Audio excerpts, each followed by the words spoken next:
Buenos días con todos, ¿me escuchan?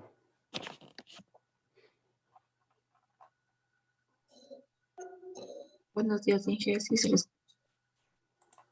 Ya. A ver, vamos. Por favor, prendan las cámaras y vamos con la lista. Está Mauro Ávila, Presente, Inge.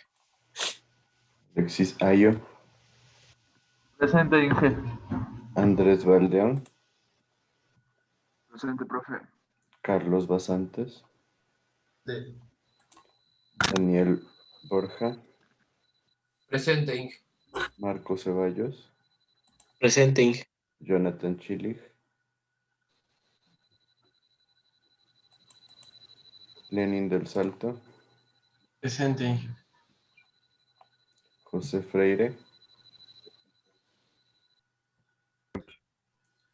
Freire, Presente, Inge. Shakira Gaiba, Presente, Inge. Pamela Hidalgo, Ariel La Torre, Jofre Montenegro, Ana Paredes, Presente, Inge. Santiago Remache, Presente, Inge. Diego Reyes, Presente, profe. Jorge Reyes, Presente, Inge. Nicolás Sánchez, Presente, Inge. Diego Taimal,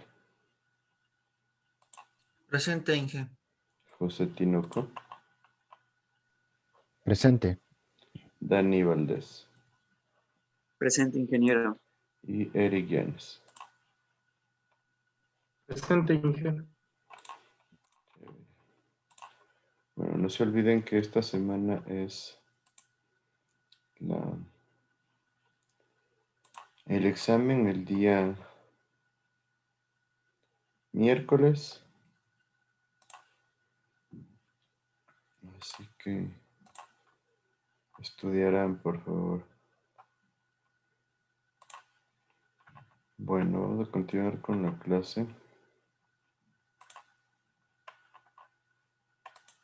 Estamos viendo los proyectos hidroeléctricos.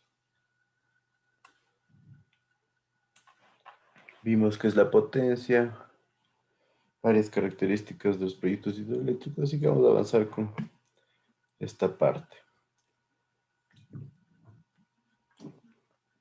¿Qué es la energía firme o primaria? Hay dos conceptos. El que vamos a ver ahorita es el primer concepto, así que vamos a verlo rápido porque a veces genera confusión. Pero la energía primaria es la que está disponible en la naturaleza antes de ser convertida o transformada. Se considera lo obtenido de los crudos, leñas, carbón, entre otros. se utilizan directamente para producir energía secundaria. Y también puede dividirse en combustibles fósiles y los renovables. Mientras que la secundaria es la energía que proviene de la transformación de la energía primaria o de otro tipo de energía secundaria. Entonces no se encuentra espontáneamente en la naturaleza, ¿sí? Es una energía final. Por ejemplo, el petróleo y la gasolina, para tenerlo claro. Esto lo veo rápido porque hay otro concepto de energía firme primaria, que este se enfoca ya en las centrales hidroeléctricas. Entonces, la energía firme en una central hidroeléctrica es la energía anual correspondiente a la potencia continua. ¿Alguien recuerda cuál era la potencia continua?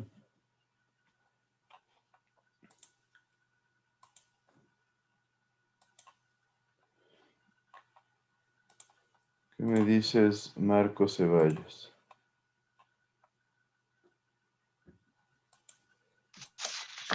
Sí, Ángel estaba revisando, pero la verdad no la encuentro. La potencia continua, dimos una pequeña introducción cuando hablábamos de qué? Del caudal equivalente. El caudal equivalente, ¿te acuerdas qué era? Sí, era el caudal o sea, se cogía todos los caudales y tanto los mayores como los menores y se sacaba uno promedio que equivalía a la sumatoria de los reales. Bueno, sí, no era un promedio exacto, pero más o menos por ahí, ¿no es cierto? Es el que generaba un resultado energético igual al que generan los caudales reales.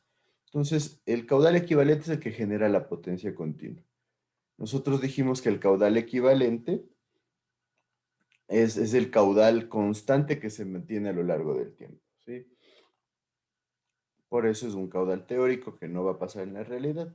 Pero aquí la energía firme es la que nosotros asumimos que siempre está. Es la energía que nosotros contamos siempre en la central hidroeléctrica, ¿sí?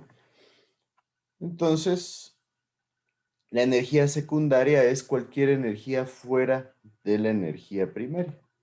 Simplemente para que tengan eso claro, ¿sí? Y la energía media anual es la energía promedio que generamos nosotros. Ahora existen estos dos conceptos que son importantes. La una es el factor de utilización de planta, en donde el factor de utilización de planta es el cociente entre el número de horas utilizado y el número de horas reales en un periodo de tiempo.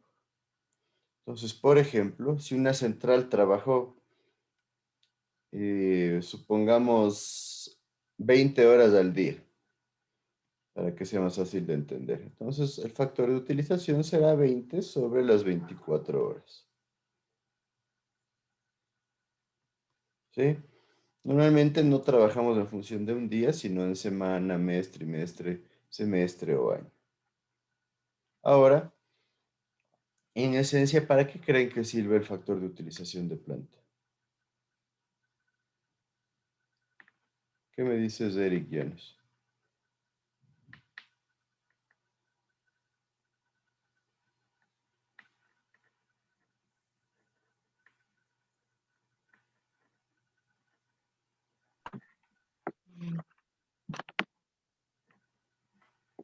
Ese puede ser el tiempo máximo en el que vamos a utilizar la planta que podemos utilizar. O sea, ya sería que utilizamos porque estaría en el pasado, ¿no? Porque ya es algo medible. Pero para qué queremos saber cuántas horas a la semana o al mes se utilizó?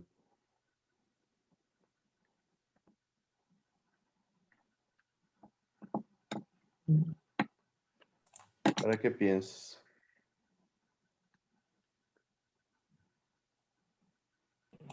Y que podría ser para ver el rendimiento.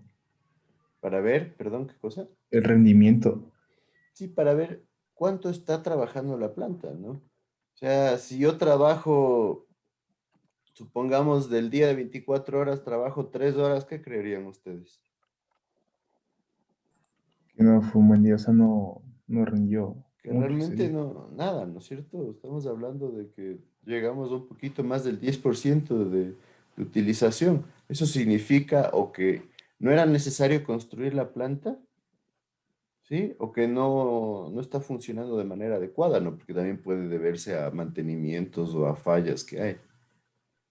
Entonces son formas de darnos cuenta de qué está pasando con el funcionamiento de la planta, si está siendo eficiente, si está cumpliendo eh, requisitos. Normalmente una planta para decir que está trabajando bien debería mantener un factor de utilización de más del 90%. Y por otro lado hay el factor de carga, que el factor de carga también puede ser diario, mensual o anual.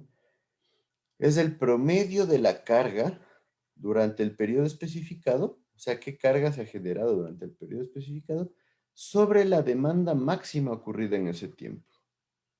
Normalmente se expresa en porcentaje. ¿Qué significa? Que si yo tengo un comportamiento energético más o menos así a lo largo del día, si yo saco un promedio de cuál es el funcionamiento de esta planta y le divido para la máxima carga que generó, yo voy a tener el factor de carga. ¿Para qué creen que nos sirve el factor de carga?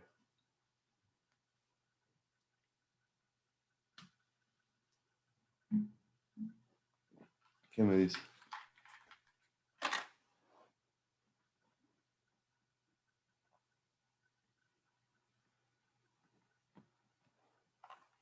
¿Qué me dices, Dani Valdés?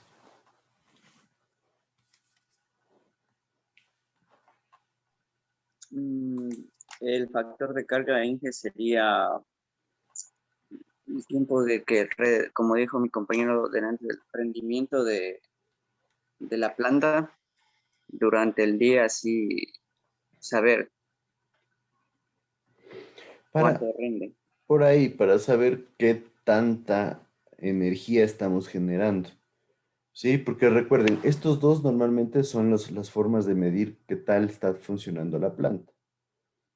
¿Sí? Qué tan eficiente es. Entonces, a veces, por engañarnos, se le hace trabajar a la planta todo el día. Entonces, tiene un factor de utilización de planta del 100%, pero todo el día trabaja al 30, 40% de su capacidad.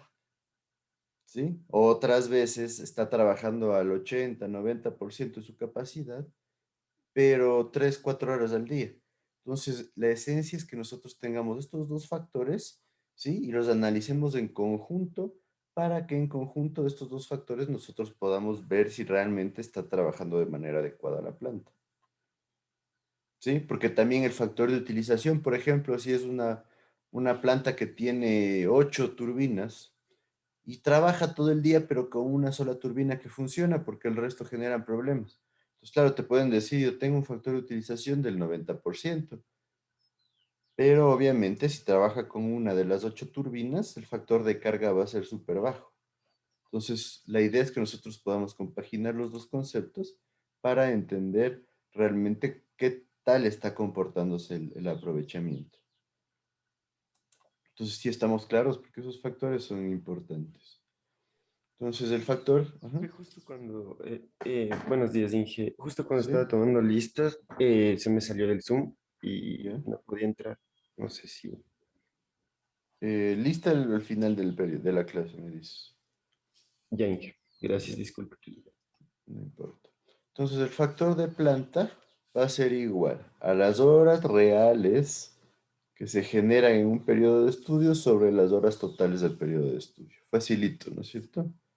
Y como decíamos, es una medida de eficiencia de una central y se utiliza para definir la selección de entre alternativas, ¿sí? Y para generar una planificación en el plan maestro de electrificación. ¿Por qué? También, si es que una central tiene todo el tiempo un factor de utilización súper alto, significa que probablemente después de un tiempo se va a necesitar otra planta para que ayude a abastecer.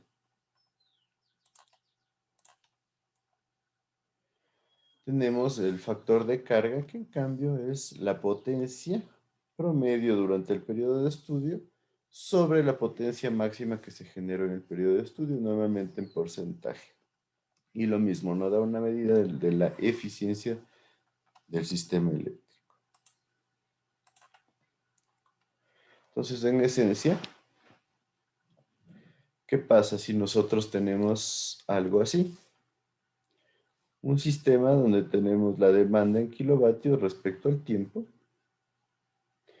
Y tenemos, en función de un sistema de máquinas en donde tenemos una máquina 1 que trabaja durante 1 hora con una potencia de 80 kilovatios, que es esta de aquí.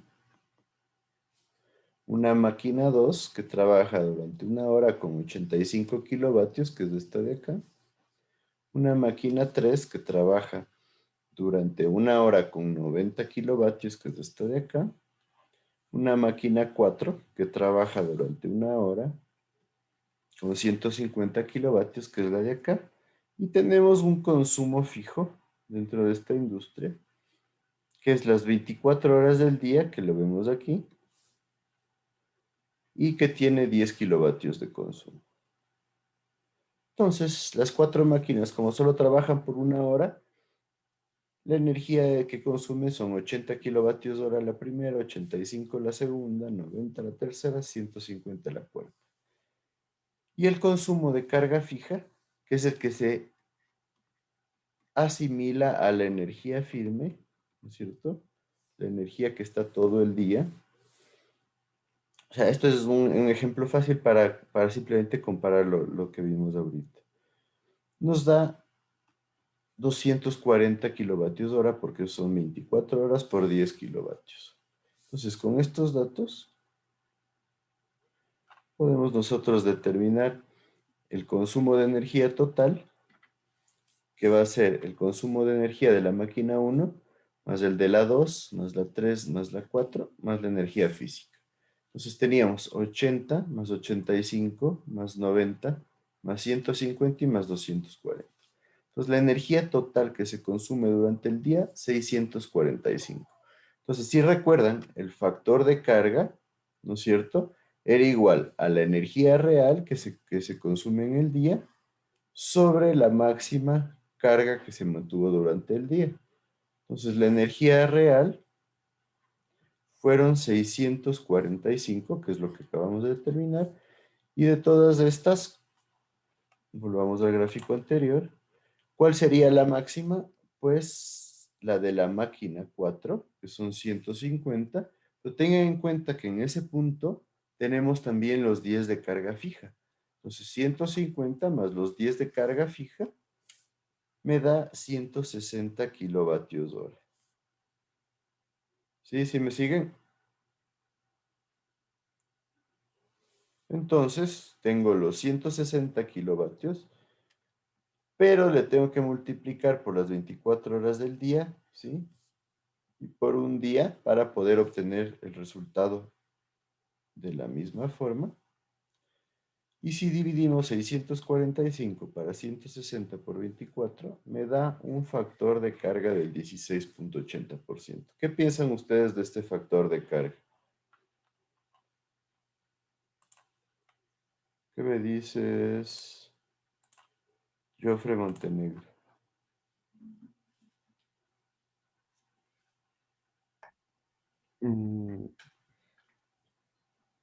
¿Qué es la energía más o menos promedio de todas el consumo de de cada bomba? El porcentaje que sea. Bueno, aquí estaríamos hablando de una producción de energía, ¿no?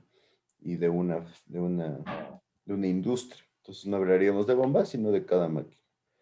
Pero no es tanto como el promedio, sino es una forma de ver qué tanta capacidad se ha utilizado durante el día.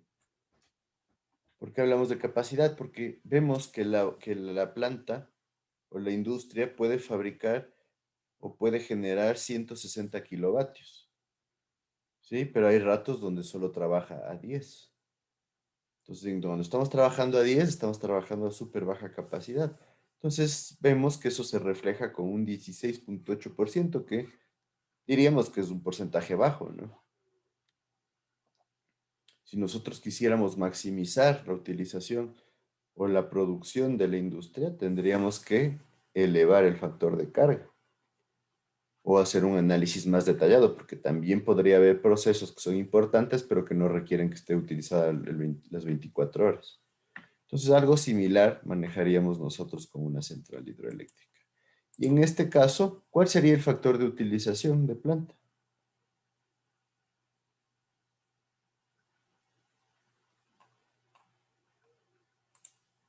¿Qué me dice Andrés Valleón?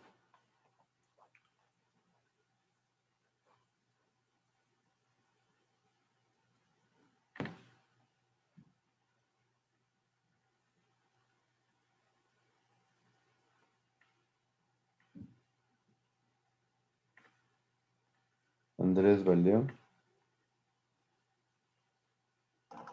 Sí, profe, estoy bien. ¿Recuerdas qué era el factor de utilización de planta?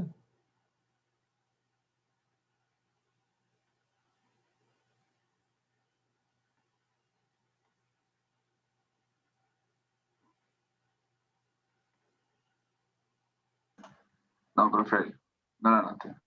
Ahorita acabamos de ver. ¿Quién le ayuda?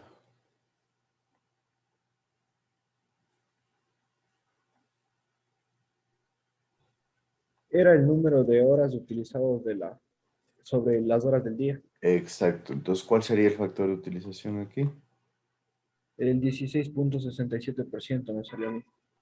¿Por qué? Porque sería 4 horas que son las que utilizaron las 4 sobre las 24 horas por 100 para sacar un porcentaje. Ya, va bien, pero mira esto, ¿no? ¿Aquí estamos utilizando o no estamos utilizando la Es planta? donde es el mínimo, Inge, el de 10 días Ajá, por todas las 24 horas.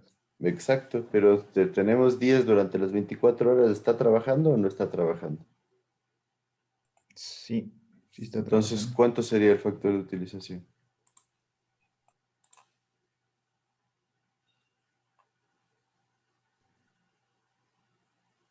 ¿Qué me dice?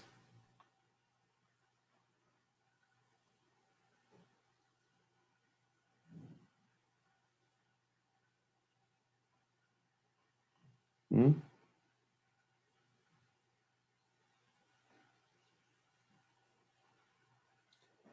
Las 24 horas trabaja, ¿cuál sería el factor de utilización?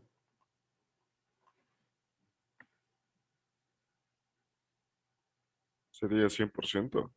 El 100%, ¿no es cierto? Porque aunque esté trabajando a baja potencia, se está trabajando. Entonces, por eso les decía, esta es una forma de engañarnos un poquito, ¿no? A veces tenemos una central hidroeléctrica que trabaja todo el día, pero con una turbina. Nos dicen, no, sí, está súper bien porque el factor de planta es del 100%. Pero ya vemos, el factor de carga está bajísimo, en el 17%. Entonces, es una forma de indicarles cómo se deben compaginar los datos para poder obtener un buen resultado. ¿Sí me siguieron todos con eso?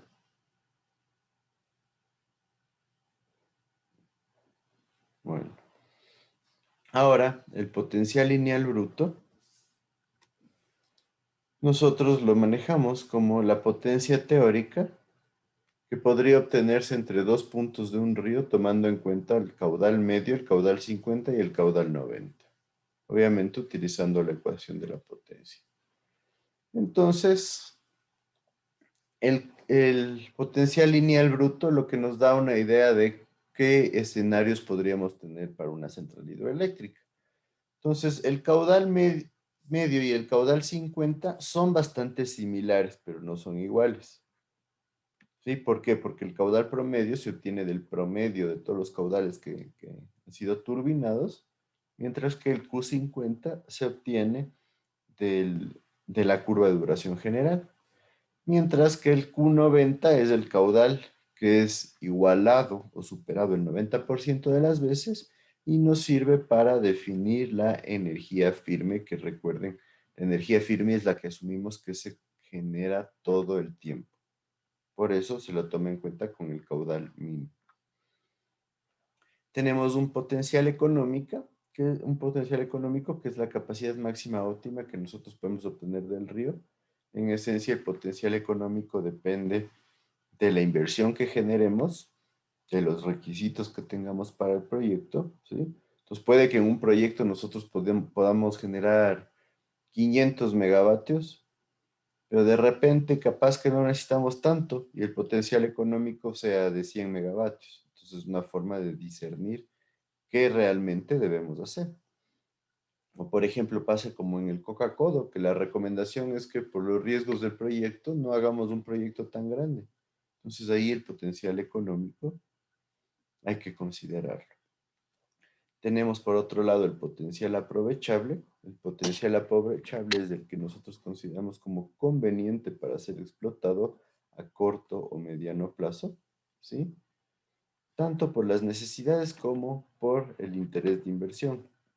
Entonces, en esencia, sí, nosotros podemos generar, no sé, 50 centrales, pero realmente es conveniente hacer las 50. Probablemente no. Y el ejemplo más claro es que tenemos lo que estamos viviendo ahorita, ¿no? Se hicieron varias centrales hidroeléctricas, pero no era necesario, ¿no? Hicimos un montón de centrales hidroeléctricas y le dejamos a la empresa privada que haga centrales hidroeléctricas, y ahora resulta que las centrales públicas, o más bien dicho estatales, están trabajando a baja capacidad, 50, 60% de capacidad de carga. Entonces hay que tener en cuenta que el análisis tiene que ir mucho más allá de hagamos 10 centrales de este rato, porque la idea es que se compaginen las necesidades a futuro con la capacidad de producción. El gradiente de energía es la energía que podemos obtener nosotros de un río sobre la longitud del río, ¿sí? Siempre definiendo dos puntos, que serían los puntos donde iría la captación de agua y donde iría la casa de Evacuación. ¿Sí? La gradiente va expresada en porcentaje. Y el perfil energético es un gráfico de caudal versus altura, en el cual nosotros podemos ir identificando la energía que podemos obtener entre dos puntos del río. Entonces, el perfil energético es simplemente una forma de facilitarnos la decisión de dónde debería colocarse tanto la captación como la casa de máquinas de una central.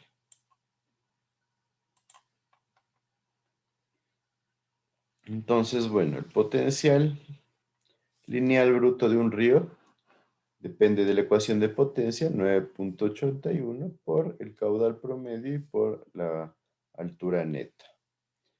Y si nosotros le transformamos en energía lineal bruta, nosotros tendríamos que va a ser igual a la potencia por 8.760. ¿De dónde sale ese 8.760?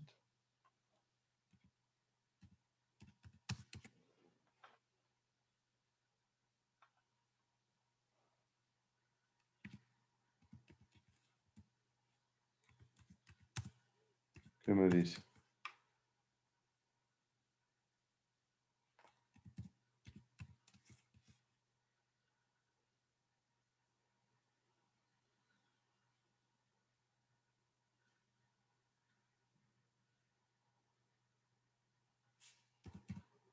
¿Mm?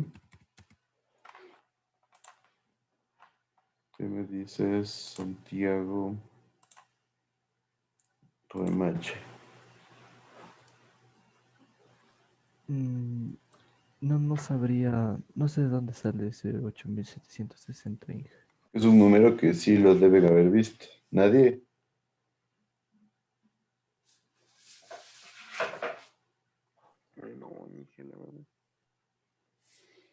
Esto de aquí es el número de horas en un año.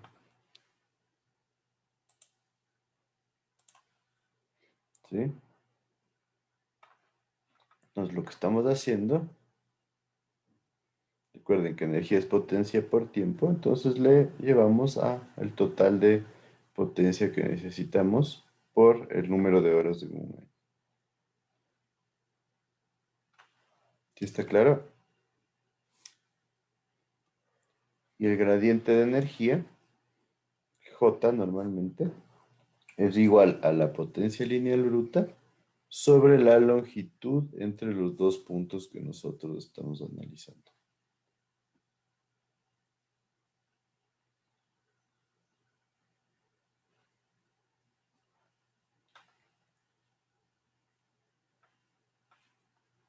¿Estamos hasta ahí?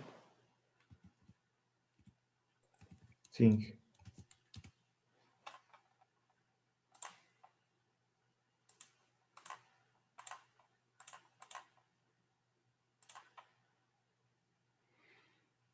Entonces aquí les voy a poner un ejemplo súper simple, donde tenemos un análisis de un río, ¿sí? En donde tenemos un punto 1, un punto 2 y el origen. Entonces, desde el origen hasta el punto 1 tenemos 12 kilómetros, punto 60, hasta el punto 2, 33 kilómetros 60. O sea, el intermedio es 12, 60 y 21. Aquí tenemos las cotas. La cota inicial es 2000, la del punto 1, 1200 y la del 2, 800. El área parcial y acumulada de aporte.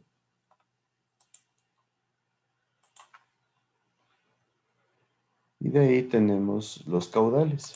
Entonces nos dice que en el origen los caudales son 0, que es un punto de inicio del río. En el punto 1 tenemos 14, entre el 1 y el 2 tenemos 6, eso significa que acumulado el caudal es 14 en el 1 y en el 2 ya llegamos a un acumulado de 20. Tenemos los caudales al 50%, que como ven son bastante similares, pero no son iguales. Y el Q90% para la energía firme es considerablemente menor. Entonces estos datos se obtienen de la curva general.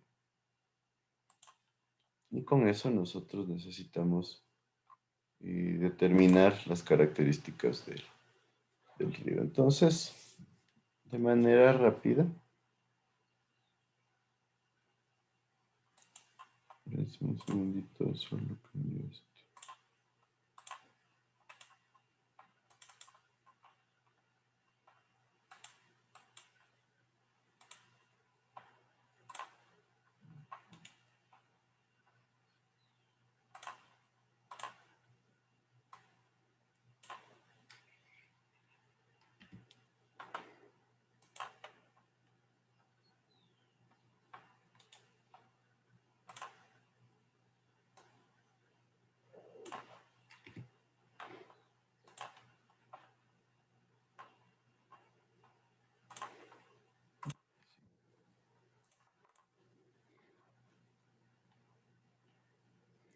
Listo, entonces,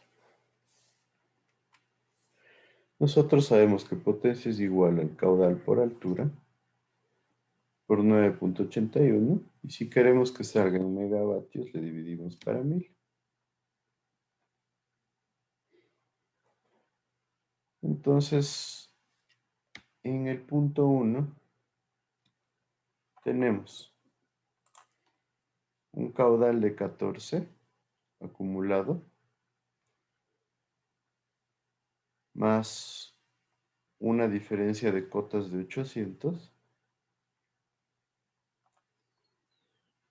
que significaría que nosotros tendríamos potencia es igual al caudal. En este caso, como tenemos 0 en la parte inicial, sería 14 más 0 sobre 2 por la altura, que era 800, y por 9.81 sobre 1000. ¿Cuánto nos da? 109,872. Pero le dividiste para 2. No me falta así. Sale 54.93. 54.93. Perfecto. En la segunda tenemos el caudal acumulado es 20. Tenemos 400 metros de altura, entonces sería potencia 2 es igual a 20 más 14 sobre 2 por los 400 metros por 9.81 sobre 1000. ¿Cuánto me da?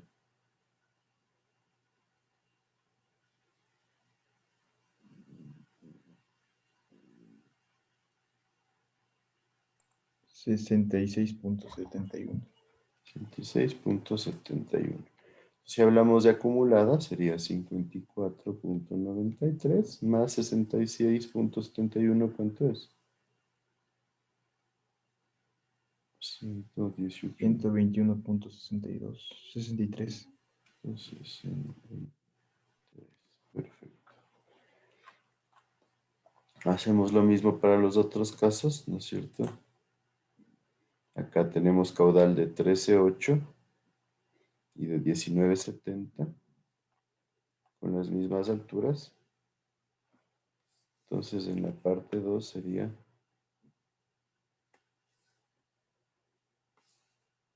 aquí sería 13.8 y en el otro 19.70 más 13.8. ¿Cuánto me dan estos de acá? Primero da 54.15. Y el segundo.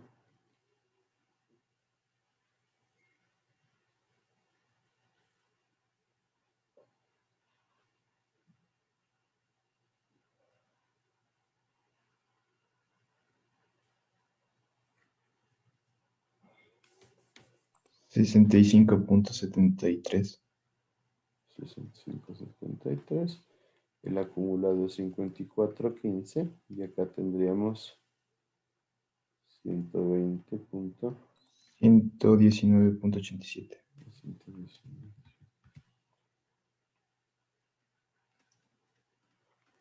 Para la tercera parte tenemos caudales de 7.80 y 11.10.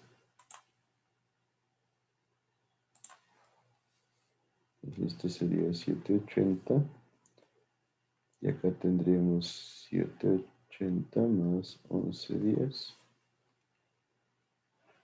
¿Cuánto me da? El primero da 30.61. Perfecto, y el segundo.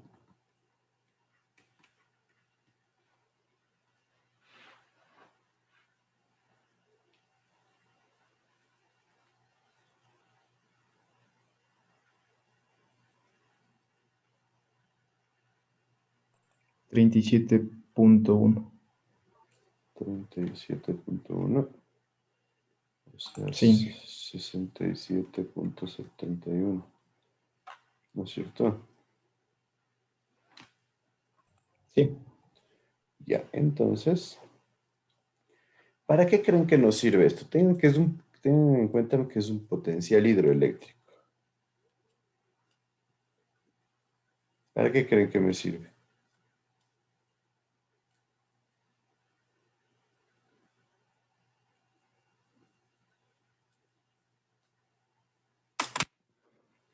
Estos ya son datos de generación de energía real que yo voy a tener. ¿Qué creen ustedes?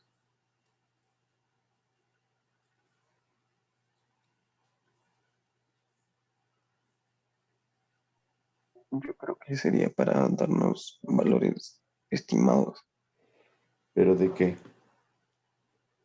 de los valores de energía. Más o menos por ahí, sí. Nos da idea de los estimados de la energía que podemos producir. Ahorita estamos hablando de potencia, pero ya le vamos a llevar energía. Pero, en esencia, esto es para un estudio preliminar, en donde ustedes pueden decir, a ver, si yo le pongo en el punto 1, puedo tener estos valores, y en el punto 2 puedo tener estos valores. Entonces, realmente me conviene poner la central en el punto 1, que en este caso sería la captación en el origen, y la casa de máquinas acá en el punto 1, o mejor le pongo la captación en el punto 1 y la casa de máquinas en el punto 2.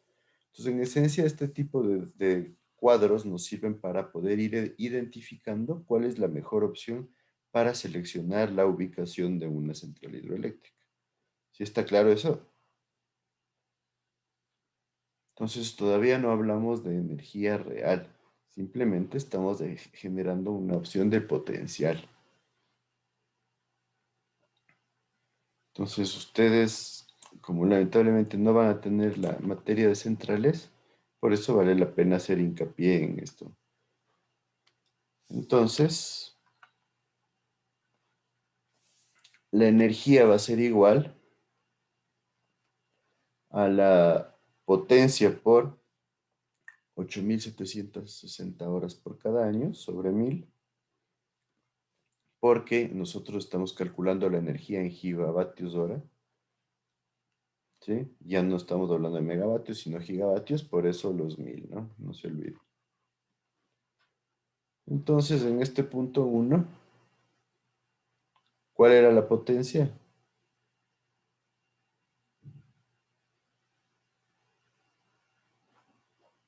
¿Qué me dicen?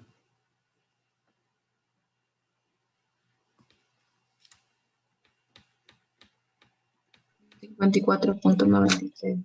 54.96 por 8.760 sobre 1000, ¿cuánto me da?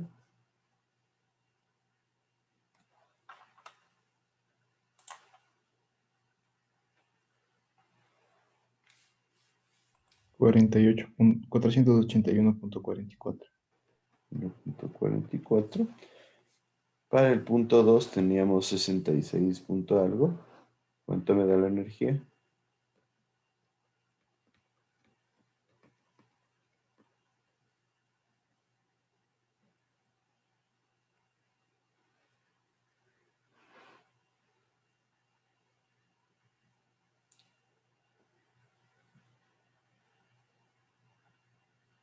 En 584.38. Ya. Sumatoria de los dos. 1100. 1060. 1065. 1075.82. 82, perfecto. ¿Cuánto me da para el 50%? Valores similares un poquito más bajos.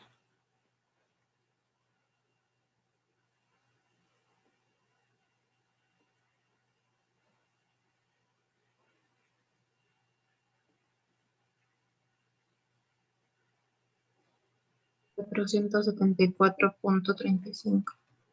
Ya. Se mantiene acá y el otro.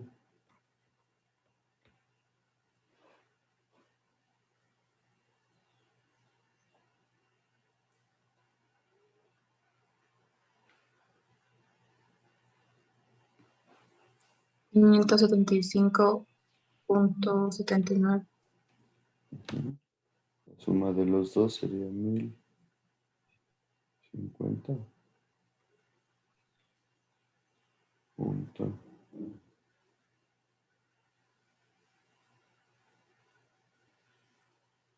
$14. Y el 90%.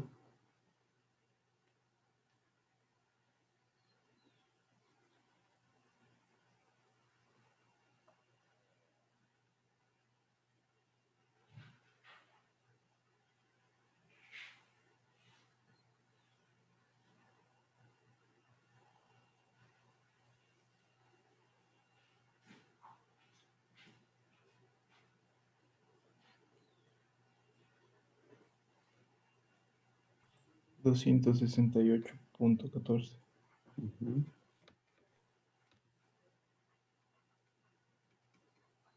Perfecto.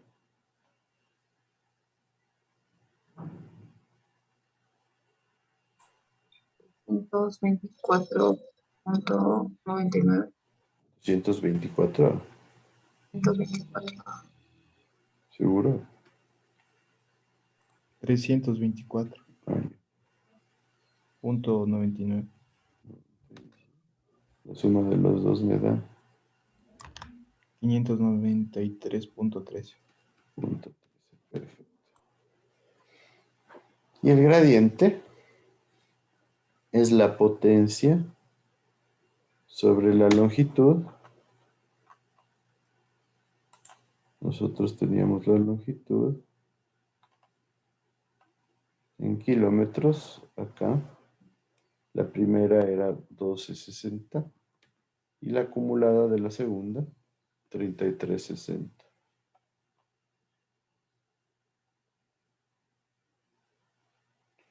Entonces, recuerden, es potencia sobre longitud.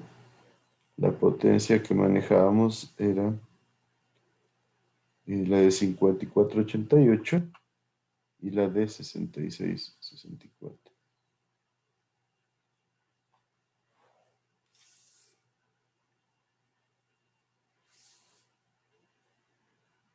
¿Cuánto me daría con eso?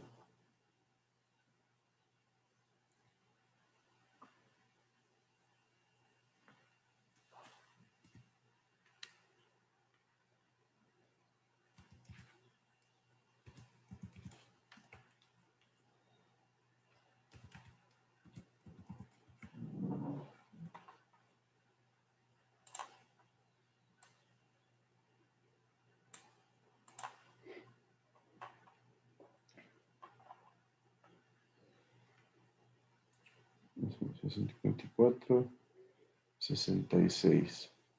Y las distancias 12, 60 y 21.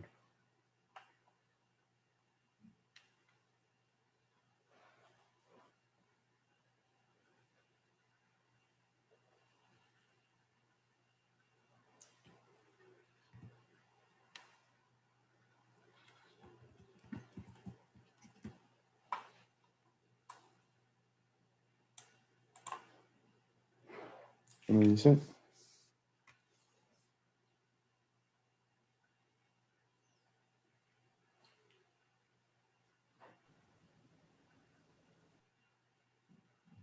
$4,35.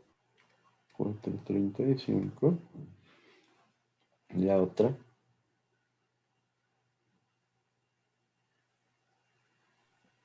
3,18. 3,18. ¿Qué significa esto? ¿Para qué nos sirve el gradiente energético? Nos ayuda a tener idea de qué tanta capacidad puede tener de generar energía conforme a la longitud que estamos manejando en el conducto. Entonces, ¿qué significaría esto? Que en el primer caso yo tengo mucha mayor capacidad que en el segundo, pero si analizamos en el primer caso, yo siempre tengo menos energía que en el segundo. ¿Qué significa esto? Que obviamente en el segundo puedo generar mayor cantidad de energía, pero si la relacionamos con la longitud que tendría el tramo para generar energía, es menor. O sea, en el segundo podemos tener una mayor capacidad, pero más costoso, porque vamos a necesitar trayectos más largos. ¿Sí está claro esto?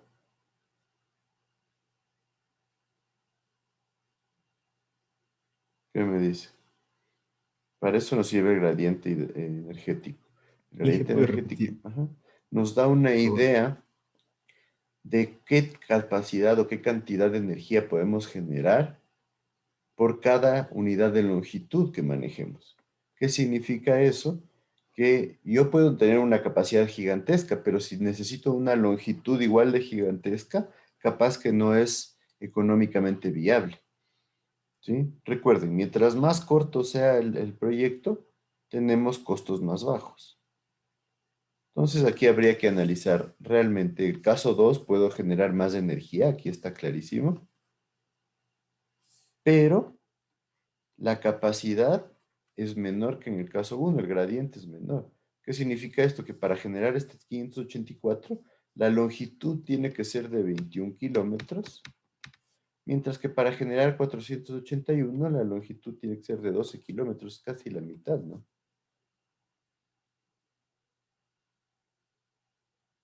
Entonces ahí habría que ver realmente, ¿sirve incrementarle un 20-25% la energía, pero duplicando la longitud del proyecto?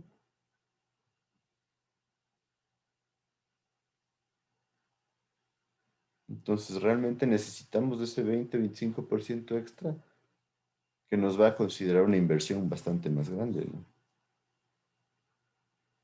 ¿Sí me siguen? Sí, Inge. Entonces, nuevamente, así van a tener ustedes los datos para poder seleccionar cuál es la mejor opción dentro del análisis de una central hidroeléctrica. Aquí, por ejemplo, les pongo, está un poco pequeño, pero este es la implantación del Toachi Pilatón. No sé si lo ven ahí mejor. Pero, por ejemplo, el Toachi Pilatón es un proyecto que maneja dos centrales, ¿no es cierto? Acá arriba tienen la central de Ayuriquín con 204 megavatios y acá abajo tienen la central que se llama Sarapuyo con 49 megavatios. ¿Sí? Entonces acá está la toma del Pilatón y por acá arriba debe estar la toma del Toachi, que no-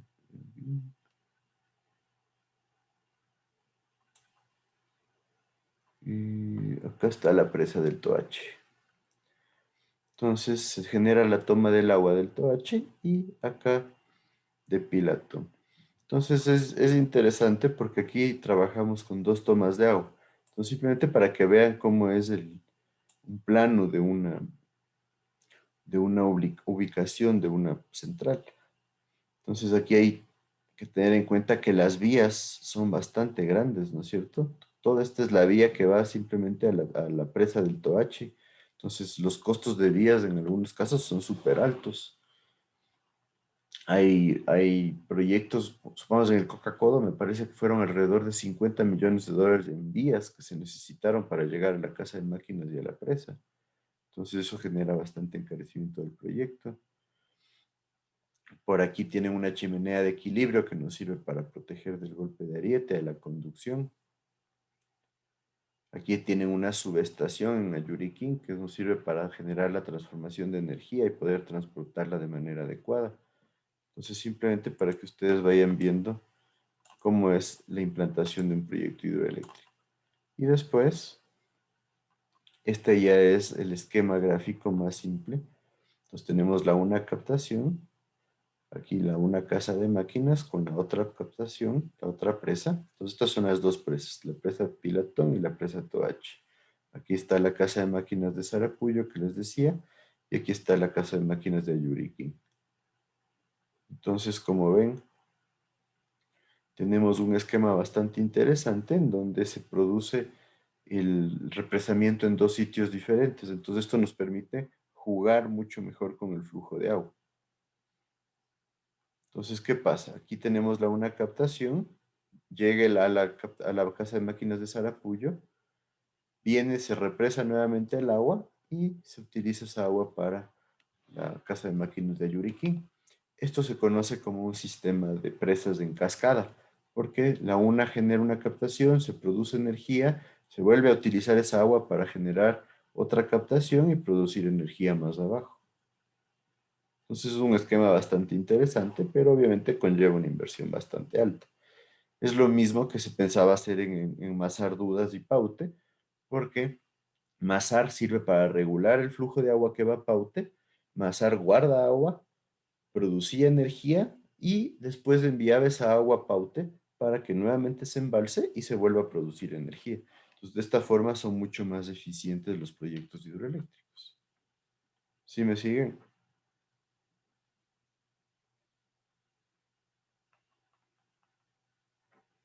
Bueno, ya son las 8, todavía unos 5 minutos.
Listo, continuamos. ¿Me siguen?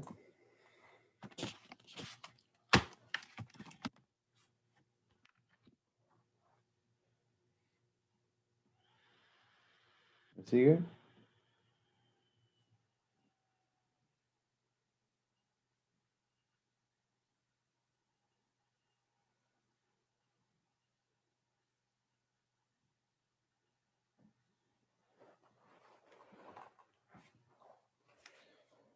Listo, entonces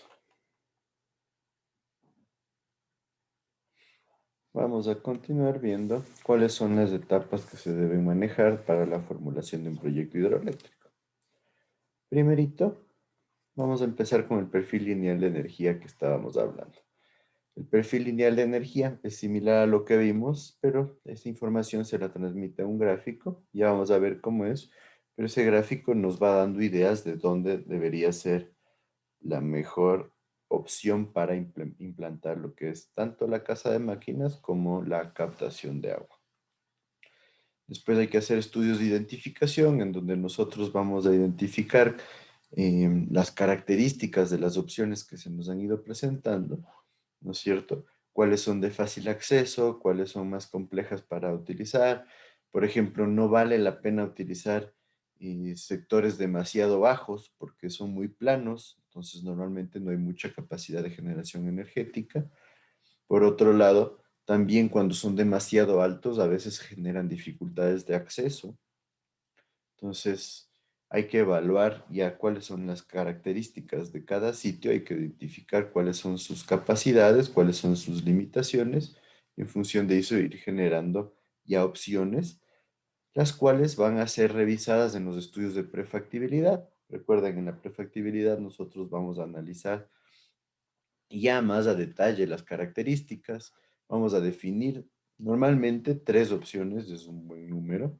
Entonces, de esas 3 opciones, nosotros ya vamos a empezar a hacer estudios, vamos a empezar a analizar la topografía, vamos a empezar a analizar la geología del sector y en algunos casos ya podemos empezar a hacer ciertas evaluaciones de ingeniería para recomendar. En la prefactibilidad nosotros generamos una recomendación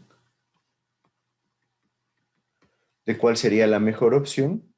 Y en la factibilidad nosotros tomamos esa recomendación, que podría ser 1 o 2 opciones, y generamos estudios ya más detallados. Aquí ya vemos estudios estructurales, de estudios geológicos, topográficos, hidrológicos, hidráulicos, ¿no es cierto? Entonces ya generamos un diseño mucho más a detalle que, si es que llega a aprobarse, se utiliza para ya los estudios de diseño definitivo, que es lo mismo pero con mucho más detalle.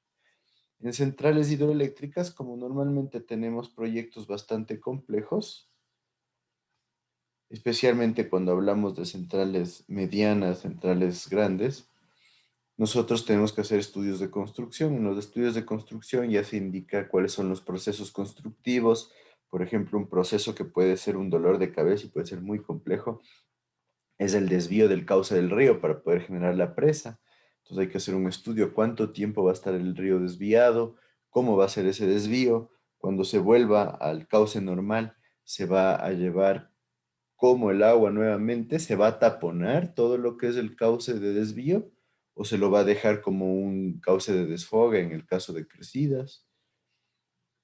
Cómo se va a hacer la colocación de los elementos de la presa, ¿no es cierto? En muchos casos tenemos inclusive un diseño de cómo se hacen los cortes de la estructura metálica. En la presa, por ejemplo, hay casos como la presa Hoover en Estados Unidos, donde se colocó un sistema de tuberías en donde teníamos agua a baja temperatura para evitar el agrietamiento del hormigón debido al proceso de fraguado. En otros casos, ha habido presas en donde se incluye una fábrica de hielo para mezclar hielo con el hormigón y evitar el alto calor que se va a generar durante el fraguado, que es el que puede generar grietas. Entonces, todos estos procesos tienen que ir en los estudios de construcción.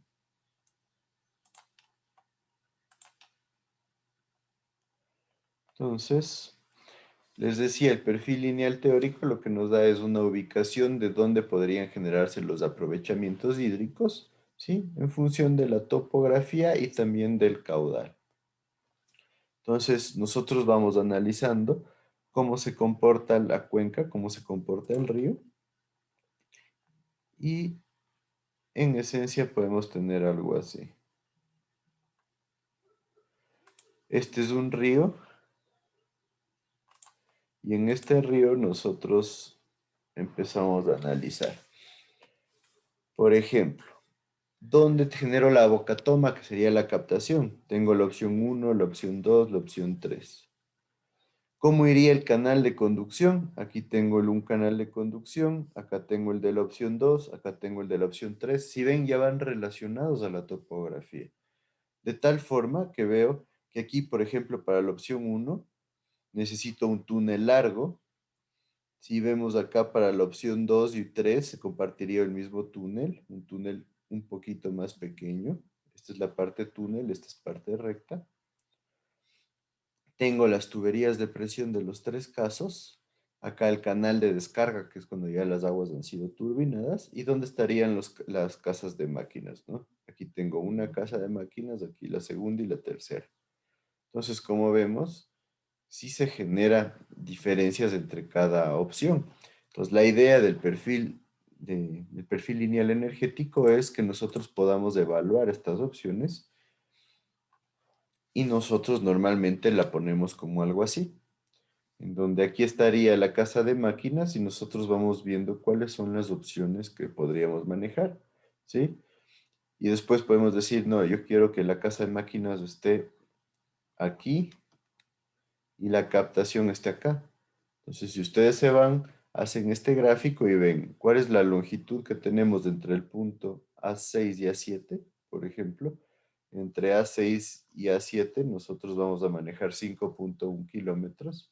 ¿Sí? El ángulo que manejamos sería de, en la parte superior, 78.6, en la parte inferior, 51.3, si ven teta 5 y teta 6. Entonces, de esta forma yo voy viendo en dónde tengo una mayor altura para poder generar mi captación. Recuerden que la potencia depende del caudal y de la altura. Entonces, la altura genera un factor importantísimo. Por acá tenía otro gráfico de un proyecto. Este de aquí es un proyecto real. Es un río que se encuentra entre Argentina, Paraguay y Bolivia. Y como ven, aquí se van evaluando las posibilidades de todas las presas que se podrían generar, ¿sí? Entonces, hay aprovechamientos que sí están existentes, como estos que están aquí. Hay aprovechamientos que funcionan de manera independiente, que son los que están en línea entrecortada. Pero como vemos aquí, este es un perfil lineal topográfico. Aquí ya se está inventariando cuáles son las presas existentes, pero de esta forma nosotros conocemos cuáles son las alturas, ¿sí? Aquí lo que tenemos que incluir es cuáles son los caudales y en función de eso nosotros definimos dónde están los aprovechamientos. Pero lo interesante de este gráfico es que ustedes pueden ver cómo se puede trabajar con centrales en cascada en un río, ¿no? Y de esa forma se puede generar un aprovechamiento súper amplio acerca de todas las posibles captaciones que se pueden generar en el sistema. ¿Sí me siguen con esto?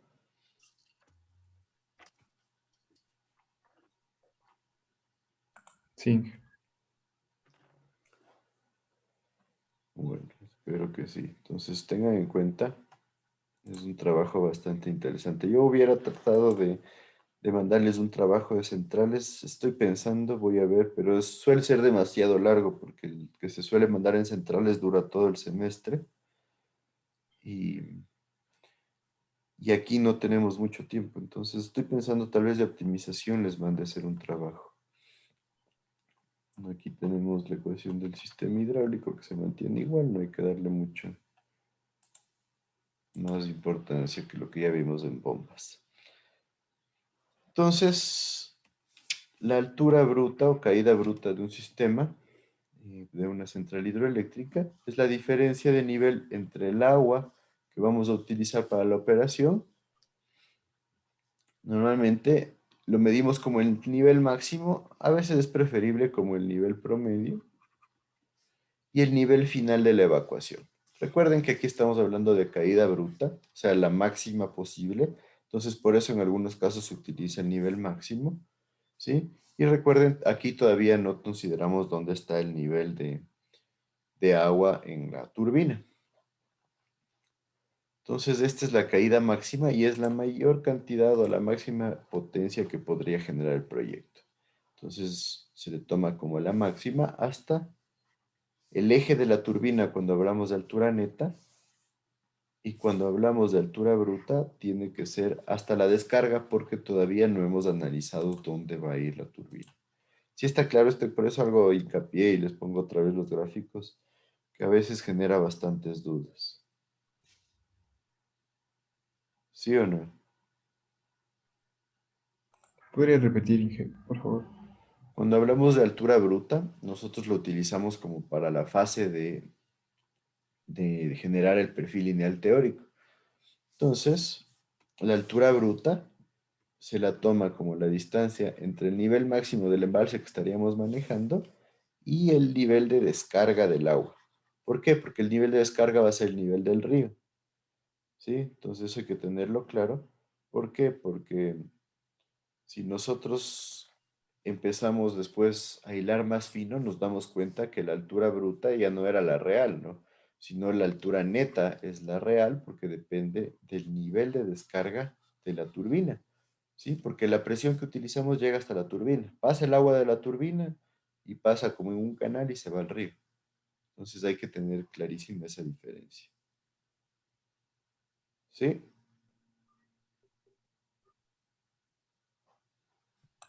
Sí, Inge. Ya.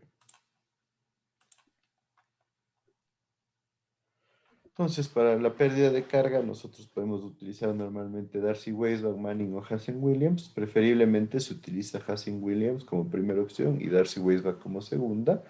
Estas ecuaciones ustedes ya las manejan, así que no creo que valga la pena hacer hincapié en esto. Aquí les pongo un pequeño ejercicio en donde nosotros tenemos una toma que está ubicada en el nivel más 2000 metros sobre el nivel del mar, con un tonel de carga con estas características, longitud de 5000 metros, una sección de 6 por 6, coeficiente de Manning de 0.013 y sumatoria de pérdidas menores, coeficiente de pérdidas menores, perdón, 0.12. Tiene una chimenea de equilibrio justo antes de la tubería a presión. La chimenea de equilibrio, no se olviden, nos sirve para contrarrestar los efectos del golpe de ariete. Entonces, en esencia, ¿qué hace la chimenea de equilibrio? Cuando tenemos una sobrepresión, genera que el nivel del agua pueda fluctuar aquí. Entonces, esto absorbe las sobrepresiones y protege a la tubería. Después de la chimenea de equilibrio viene la tubería de presión. Normalmente tenemos una chimenea de equilibrio antes de la tubería de presión y en algunos casos también después de la tubería de presión. Es bastante típico que tengamos más de una chimenea de equilibrio. ¿Por qué? Porque es un buen sistema de protección. Mientras que el problema es que es un sistema caro, ¿no? Que en esencia es generar un conducto vertical que permite el flujo del agua. O sea, si ustedes se ponen a dibujar la línea de energía, tienen que permitir que se fluctúe el agua hasta ese nivel. Entonces, por lo general, en una central tenemos alturas importantes y por ende hay que tener en cuenta que eso podría ser causal de que sea demasiado cara la chimenea. La chimenea tiene que tener un diámetro más ancho que el del tubo, ¿sí? Y una altura similar al nivel del agua para que produzca esta oscilación de agua. Esta tubería de presión tiene 620 metros, es circular, de 4.5 metros de diámetro, coeficiente de Manning de 0.011 y sumatoria de coeficiente de pérdida 0.08.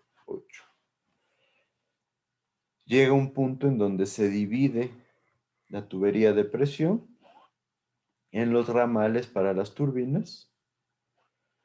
Esto está ubicado a 1600 metros sobre el nivel del mar. La longitud de los ramales para las turbinas es de 70 metros. La sección circular de 3,2 metros de diámetro. Manning de 0,011 y 0,15 de pérdidas menores.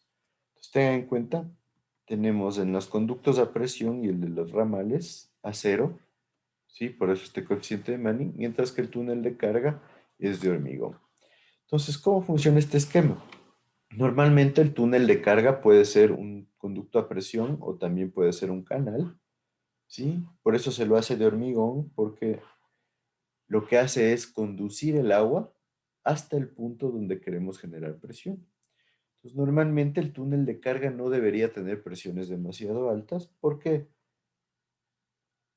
Porque simplemente nos sirve para conducir. Recuerden, a nosotros nos interesa aprovechar al máximo la altura y el caudal. Entonces, llegamos a este punto donde se genera el conducto a presión y ahí es donde yo aprovecho realmente toda la altura neta, ¿sí? Entonces es bastante común que se genere algo de esta forma. ¿Sí me siguen todos?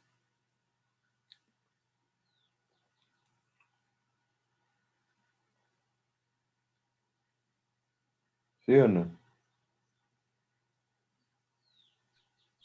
Sí. Entonces, ¿por qué creen que le bajamos de diámetro aquí a la tubería de presión? Y después le bajamos aún más a la tubería del ramal.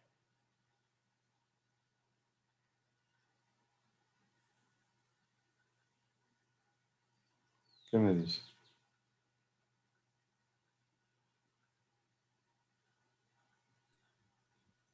Para aumentar la velocidad con la que golpea el líquido la hélice. Ujú. Entonces, ¿por qué le bajamos el diámetro en ese caso?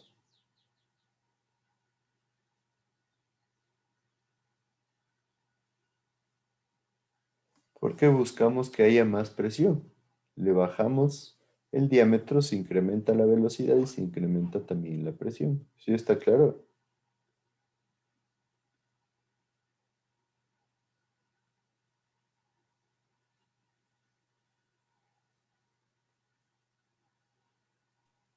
Sí.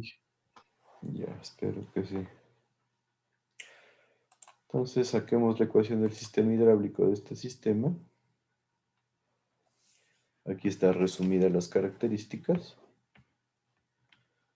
En el primer tramo, la longitud es una sección tipo túnel de 6 por 6, en donde 3 forman la parte baja y una semicircunferencia en la parte alta. Coeficiente de Manning del hormigón y las pérdidas puntuales de pérdidas menores. Entonces hay que sacar área, perímetro, y vamos a definir cuál es la ecuación del sistema hidráulico cuando solo tenemos una turbina y después cuando tenemos dos turbinas. Entonces, ayúdenme, aquí les he puesto el área y el perímetro del túnel para facilitar el trabajo. Entonces, ¿cuál sería el área y el perímetro?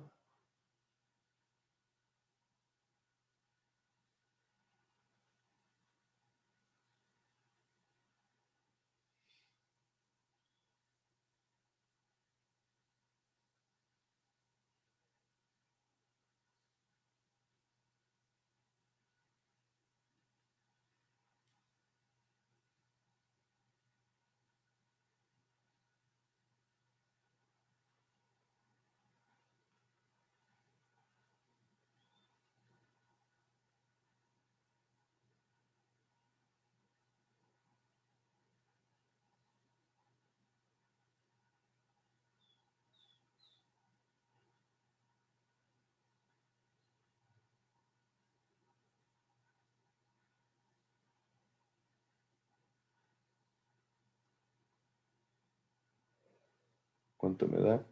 Área. Da 32.15, 15 y el perímetro. 21.43. Perfecto. Y en las secciones circulares.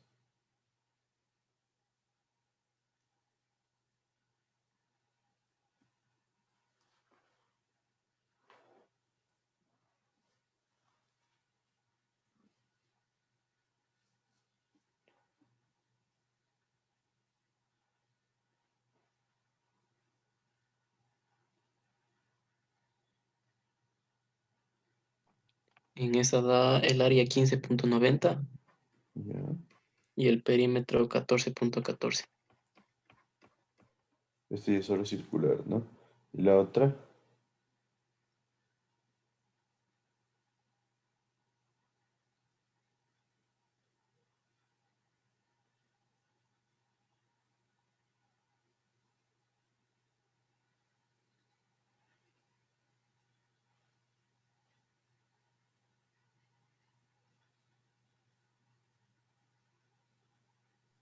El área da 8.04 ujú, y el perímetro 10.05. perfecto. Entonces tenemos un cuadrito. Normalmente es recomendable tener todo organizado en un cuadrito. Y con esto, nosotros ya podemos empezar a generar la ecuación del sistema para una turbina. Entonces tenemos que sacar HF. Nosotros, ¿qué ecuación deberíamos utilizar para las pérdidas?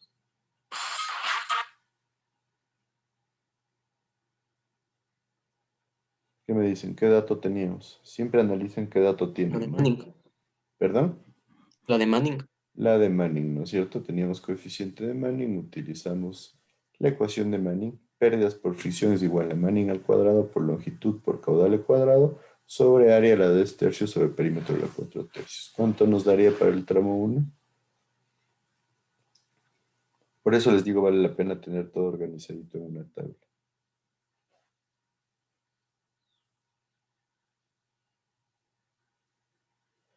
Tengamos en cuenta que estamos hablando que solo habría una turbina. Entonces, si solo hay una turbina, el tramo 1 tiene un caudal, el tramo 2 tiene el mismo caudal y el tramo 3 tiene el mismo caudal. ¿Por qué? Todo el caudal va a una sola turbina.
¿Cuánto nos da para el tramo 1?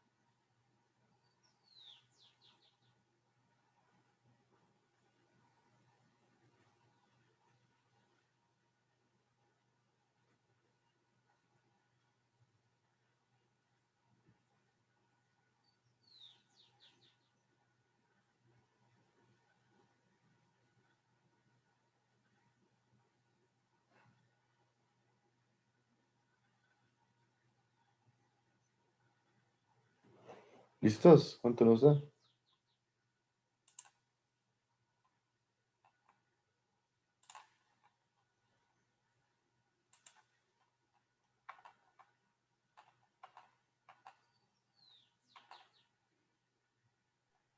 El primero me dio 4.76 por 10 a la menos 4.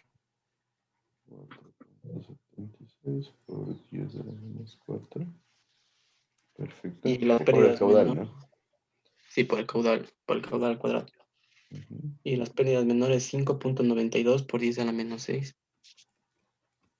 Ya.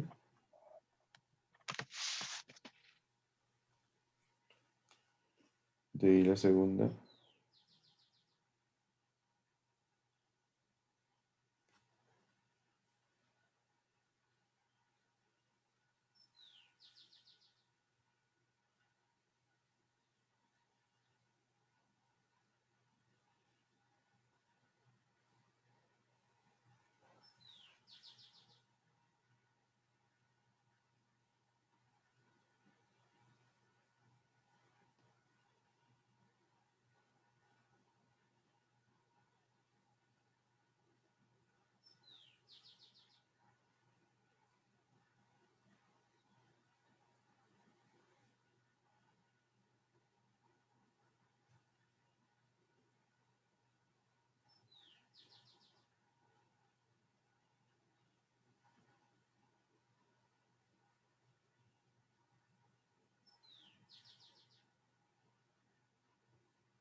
Seguro les da por 10 a la menos 4. Revisaré.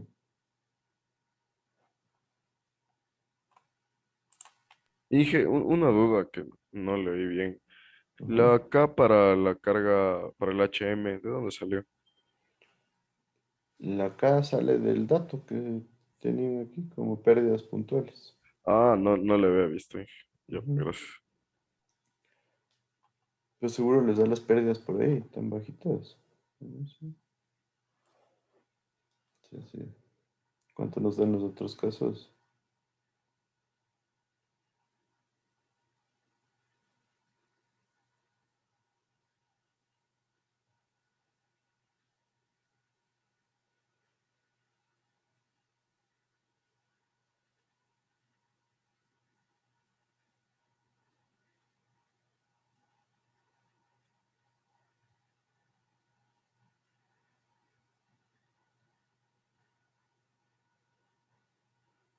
¿Qué pasó?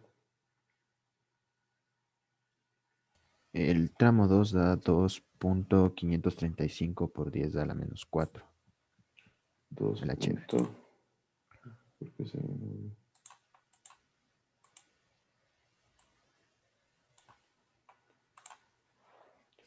Dos punto 535 por 10 a la menos 4. Todo es por Q cuadrado ya. Y las pérdidas menores. 1.61 por 10 a la menos 5. ¿No? Y las de la 3. 1.76 por 10 a la menos 4.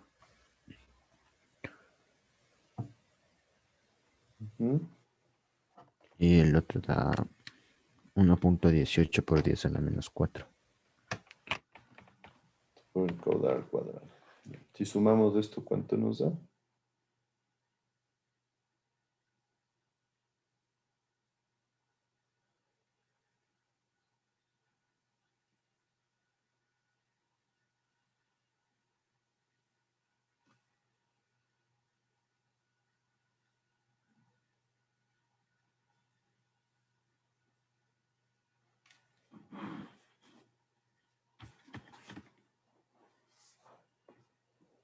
¿Cuánto nos da para la 1? El primero da 4.82 por 10 a la menos 4. Por 10 a la menos 4 Q cuadrado. El segundo.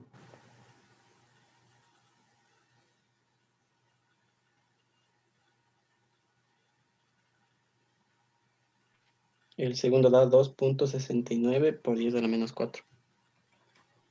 Menos 4 cuadrado. Tercero.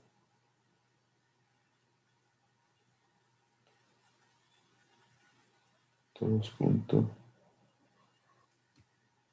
94. 2.94 por 10 a la menos 4. Y si sumamos todas para una turbina.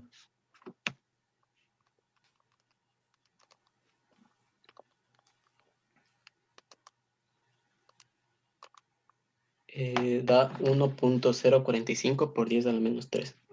1.045 por 10 a la menos 3. Perfecto.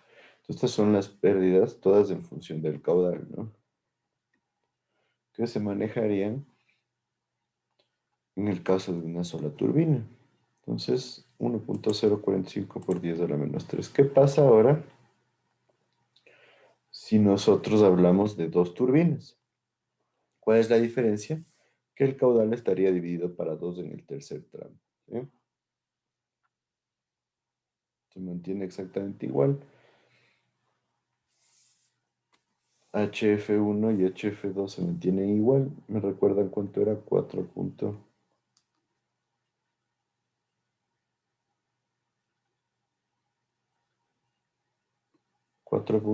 Lo que sacamos de eso. 32 por 10 a la menos 4.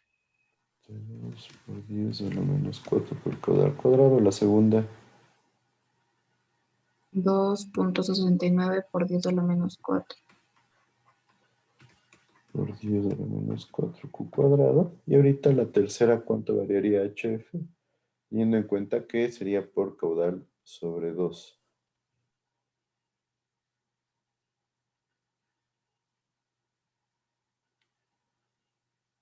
$1.47 por 10 a la menos 1.47 por 10 a la ¿qué?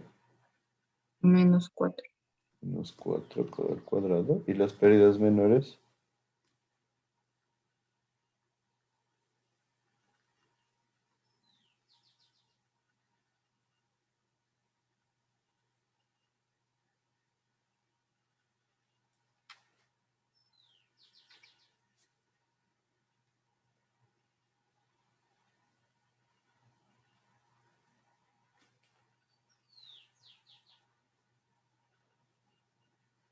¿Cuántas son las pérdidas menores?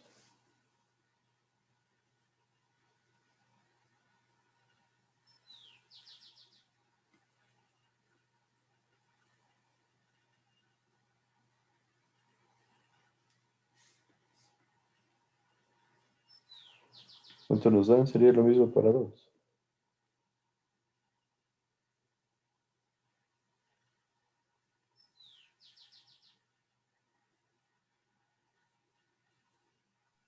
$5.9 por 10 a la menos 5. 5.9 por 10 a la menos 5 cuadrado. La suma de las dos.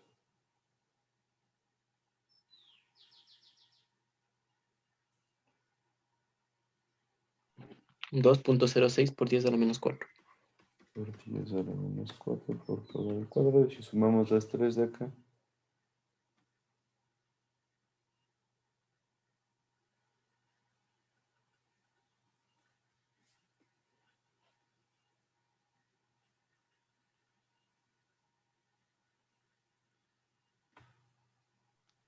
$9.57 por 10 a la menos 4.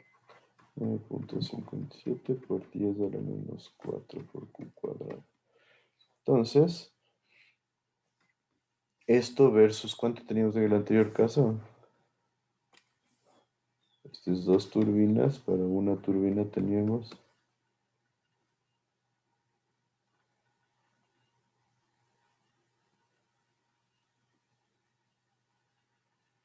¿cuánto era?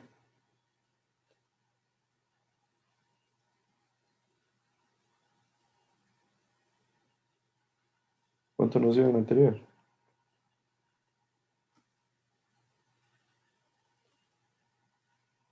Dio 1.045 por 10 a la menos 3. 10 a la menos 3 por el caudal cuadrado. Entonces vemos que la diferencia sí es más o menos importante, ¿no? Entonces esto se debe a que nosotros, si mantenemos el mismo diámetro y utilizamos un caudal alto, las pérdidas van a ser mucho más importantes. Ustedes ven, aquí tiene más o menos un 50% más. Entonces hay que tener en cuenta que es importantísimo que definamos cuántas turbinas van a ir, ¿sí? Y qué caudal se va a manejar para cada sistema. Entonces eso se podría tener en cuenta también. Un caso es, tengo 2 turbinas, pero la una no funciona y la otra sí funciona. ¿Sí me siguen con eso? hay que tener en cuenta que las pérdidas no pueden volverse demasiado grandes porque pueden generar, eh, en algunos casos, demasiada velocidad y eso puede generar problemas por excesos de presión. Entonces hay que tener bastante cuidado. No se olviden, siempre hay que controlar la velocidad y la presión. ¿Sí me siguen hasta ahí?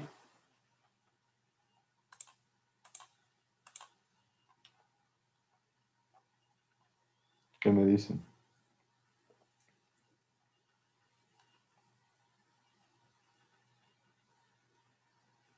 ¿Mm? ¿Estamos claros?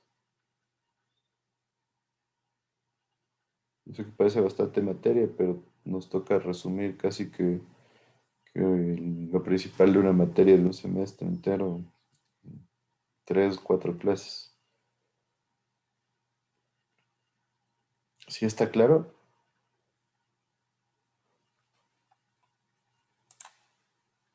¿Qué me dices, José Daniel Freire? Sí, Inge. Espero que sí. Normalmente ustedes van a tener los caudales promedios diarios más o menos de esta forma, de tal manera que se puede generar ya un análisis de los datos, ¿no? Entonces, esto se les conoce como las series con las que ustedes cuentan dentro de un proyecto. Entonces, tienen todos los días de todos los meses, pueden sacar promedios máximos y mínimos y eso les sirve como información para poder generar análisis. Entonces, vamos a hacer un ejercicio, pero ya quedaría para la clase de mañana. No se olviden nuevamente, el examen tendría que ser para el miércoles. Habría que tratar de mañana avanzar bastante porque yo ya quiero entrar a lo que es optimización, que como les dije me parece la parte más importante. Y yo en función de la optimización creo que les voy a mandar un trabajo para que ustedes puedan desarrollar mejor este tema, por el hecho de que es un tema bastante interesante, pero realmente el tiempo que manejamos aquí no va a ser suficiente. Entonces, ¿hasta ahí hay alguna duda? Inge, disculpe que nomás va en el examen o hasta qué tema.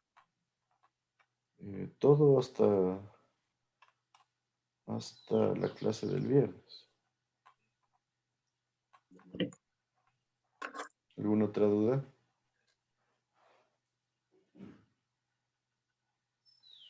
Bueno, si no hay dudas, podemos quedar ahí. Ya nos vemos el día de mañana.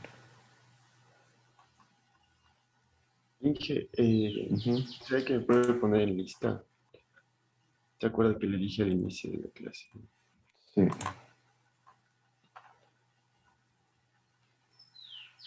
A mí igual, Inge. Sí, dije, yo también tenía problemas para conectarme, pero al final ya sí entré, sí es como dije. ¿Quién es Donoso? Montenegro.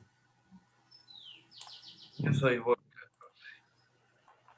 Montenegro.